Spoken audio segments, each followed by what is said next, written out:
Welcome to Whole CEO with Lisa G. I'm the best-selling author of The Boss Weight Loss. I'm bringing you the top tips to be unstoppable. This is a once-in-a-lifetime opportunity to actually pull up a chair with today's top experts in mindset, weight loss, business, and more. Learn our top tips so that you can have more energy, be fit and resilient, feel unstoppable, unshakable, and unbreakable.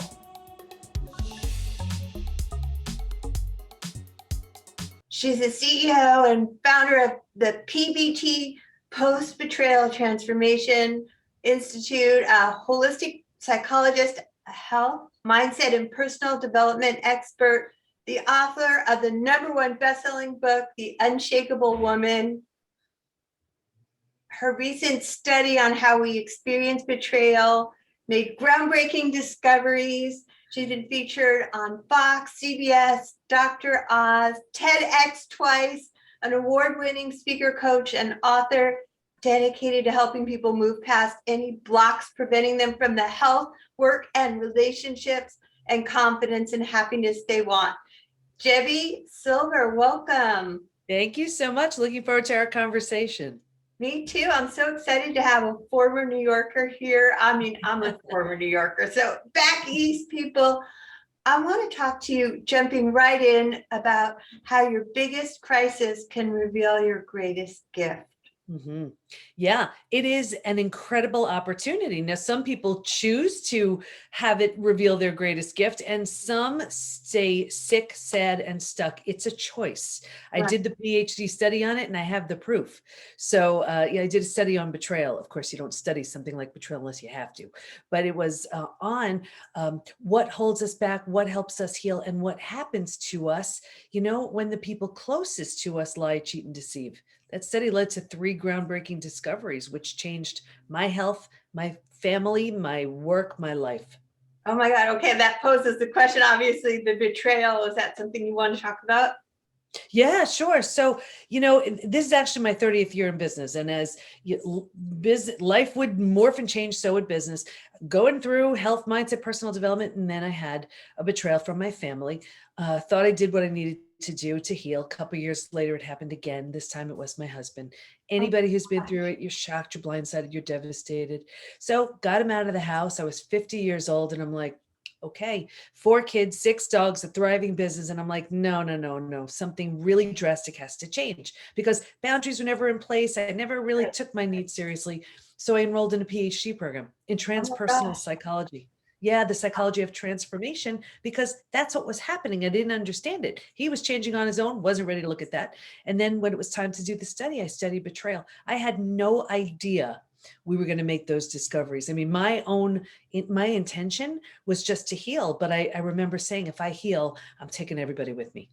Well, thanks for keeping it real. I just feel like we've all been through so much trauma lately, and that's actually why I launched this podcast during the pandemic. I really want to help support our audience, whether it's trauma, whether we've been betrayed, and everything feels like a betrayal these days when you just don't know what's coming. So that's really why I wanted to sit down and talk to you. And I want to ask you specifically, are there questions that we can ask to see if we're numbing, avoiding, or distracting ourselves? Yeah, and that's one of the classic signs telling us we're not healing, because there were actually 3 groups in the study who did not heal. One group was the group that was numbing, avoiding, distracting. Like they were using food, drugs, alcohol, work, TV, keeping busy, reckless behavior.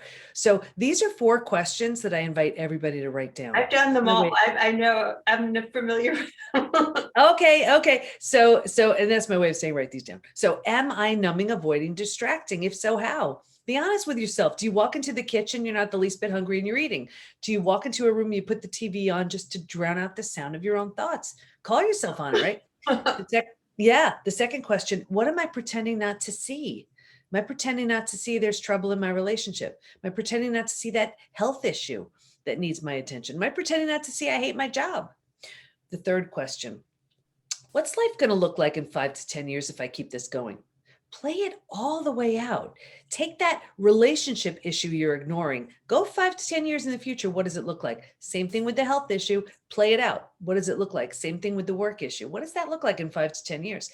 And then the fourth question, what can life look like in 5 to 10 years if I change now? I'm not saying it's easy. Transformation happens and begins when we tell ourselves the truth. I love that. Thank you for being so vulnerable and real. And I love this straight talking New York attitude, because if you weren't betrayed, you wouldn't have done the study, gotten the PhD, gotten all this work, been able to help so many people and do all these fantastic talks. I love the topic of trusting again. How can we learn after a betrayal or whatever? We've all, I've seen it so many times, like the things you talk about, when somebody's relationship falls apart, it never happened in a vacuum. There was always the things that we had the blinders on and we weren't really ready to look at.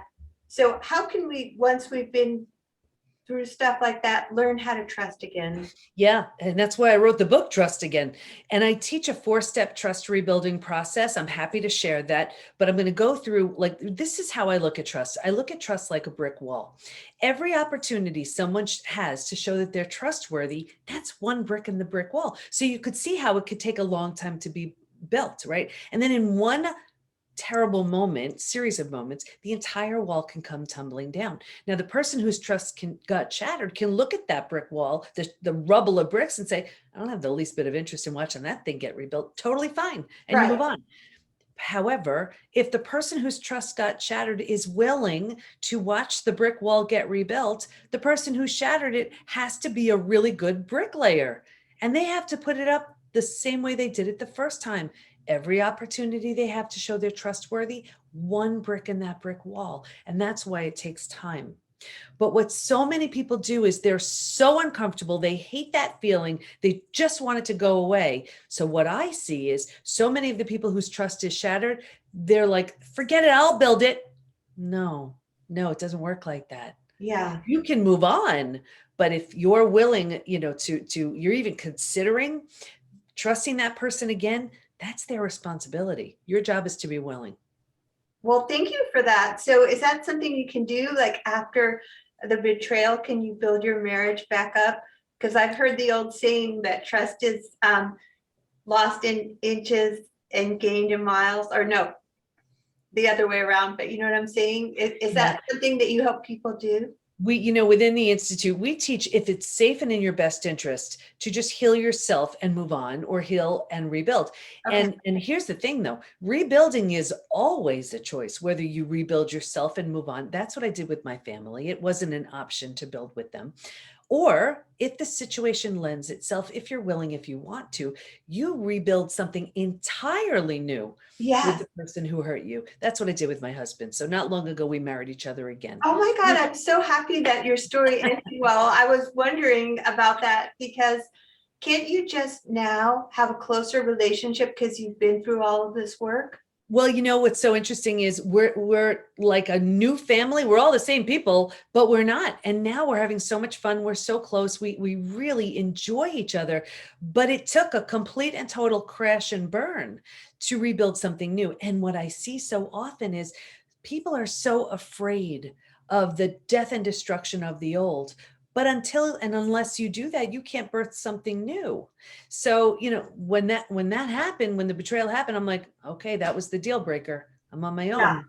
Yeah. Without any intention of rebuilding with him. And then, but that's the opportunity. Your job after betrayal is to get yourself to your physical, mental, emotional best. Period, without any idea of what's going to show up. And I know that sounds scary, but when you do, you see things from a very different vantage point. You can outgrow that person and not have the least bit of interest in them anymore. You resonate at a very different level and attract someone very different. So it's a whole different game. I just admire so much that you were able to rebuild, because it's so much easier for me. I think, and traditionally I've always been a runner. Like if something doesn't go well, I'll run away. I think the hard work is really in rebuilding, because when you look outside of your relationship to start with somebody else, the same issues can come up again if you don't heal them, right? You're so, I love that you said that, because we can spot an unhealed betrayal a mile away. It shows up in health and work and relationships. In relationships, it shows up in one of two ways. The first way is repeat betrayal. When there's a repeat betrayal, that's an unhealed betrayal. You keep getting opportunities in the form of people to teach you something. You need better boundaries in place. You are lovable, worthy, and deserving, whatever it is. And until you get that, you will get person after person to show you that that's what's going on. The other way we see it in relationships, so that's one way.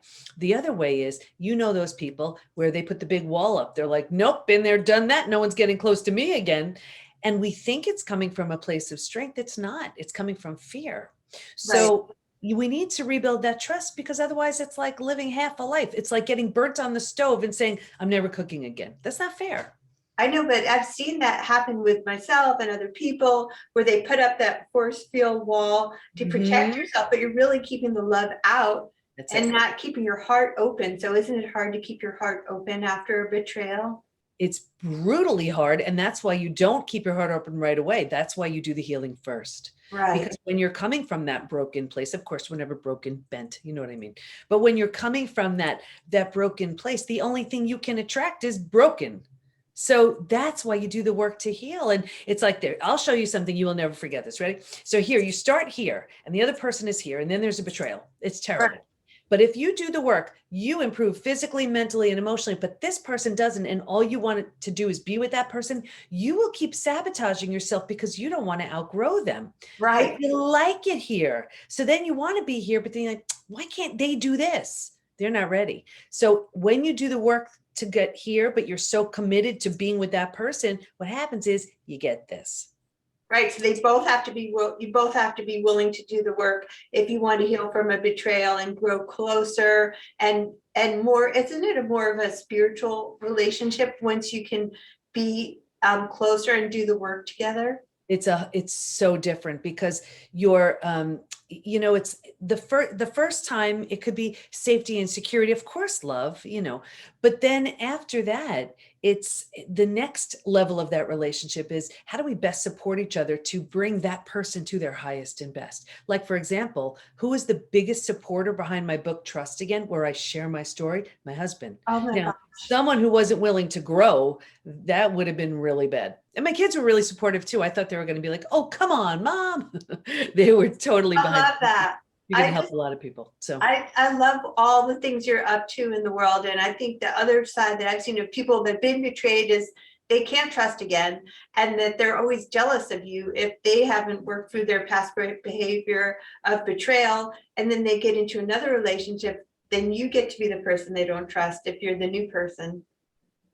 Well, and here's the thing. I didn't do anything anybody else couldn't do.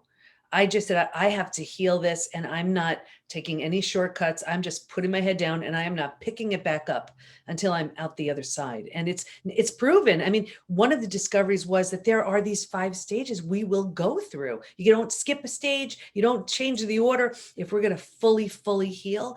And you've been through the worst of it already. You owe it to yourself to move through the stages, because you are a different person when you're out the other side. So you have to feel it and then heal it. Any other final? Face it, feel it, heal it. Face it, feel it, heal it. Any final words you want to leave our audience with about being unstoppable in relationship? Yeah, you know what? There's a unique gift, strength, talent, and calling. There's something you uniquely do that no one on the planet does like you. And it is hiding under those layers of fear, doubt, and insecurity. And sometimes it takes a trauma, or it takes a decision just to let that show. And it's time. Well, thank you so much, Debbie. Where can our audience find you? I really recommend everybody take the post-betrayal syndrome quiz. That was another discovery, that there's this collection of symptoms specific to betrayal. And they can just find that at the PBT, as in post-betrayal transformation, thepbtinstitute.com/quiz. Thanks, Debbie. It's been a pleasure. Thanks so much. Thanks for coming to Whole CEO with Lisa G. After over 20 years helping people lose weight and get fit, I'm so excited to announce that I found the missing link with my coaching. Message me if you want to learn how to look better, feel better, and go faster with a master. Lisa G at lisagfit.com.